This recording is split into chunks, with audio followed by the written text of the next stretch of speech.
भगवान बुद्ध एक दिन वन से गुजर रहे थे। रास्ते में एक व्यक्ति जमीन खोद रहा था।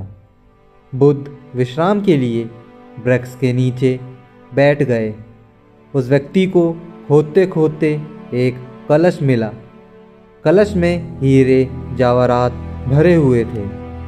उसने सोचा, आज मेरा भाग्य जाग उठा है।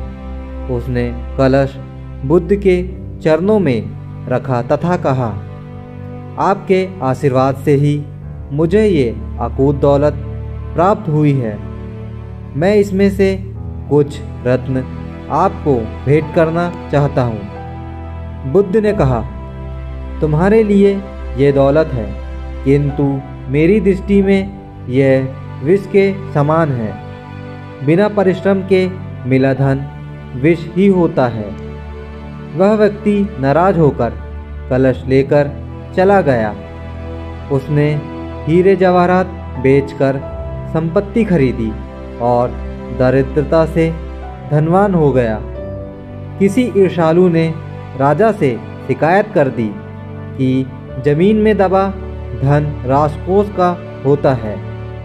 अमुक व्यक्ति ने उसे निजी काम में लाकर नियम का उल्लंघन किया है। राजा ने उस व्यक्ति को पकड़वाकर बुलवाया और कलश जमा करने को कहा, तो उसने सच्ची बात बता दी कि मैंने हीरे जवाहरात बेचकर संपत्ति खरीद ली है। राजा ने आदेश से उसे और उसके परिवार सहित जेल में डाल दिया। उसकी संपत्ति जब्त कर ली गई। एक दिन राजा जेल के निरीक्षण के लिए गए। उस व्यक्ति से भी मिले। उसने कहा, राजन, मुझे जब वह कलश जमीन से मिला तो बुद्ध वहीं थे। उन्होंने मुझसे कहा था कि इसमें रत्न ही विष भरा है। ये सुनकर मैंने उनका अपमान किया था। आज जेल में रहकर मुझे अनुभूति हो रही है कि उनकी बात बिल्कुल सच थी। बिना परिश्रम किए मिला विष ही होता है। मैं एक बार भगवान बुद्ध के दर्शन कर उनसे क्षमा मांगना चाहता हूँ।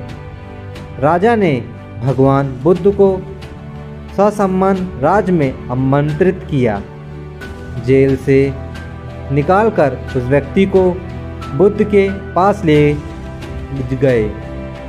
उसने उनके चरणों में बैठकर क्षमा मांगी तथा कहा, आपकी बात सत्य थी। कलश में वास्तव में विष था जिसने मुझे जेल भिजवाया। बुद्ध के आदेश से राजा ने उसे जेल से रिहा कर दिया। उसने उसी दिन से परिश्रम से प्राप्त धन से जीवन यापन शुरू कर दिया।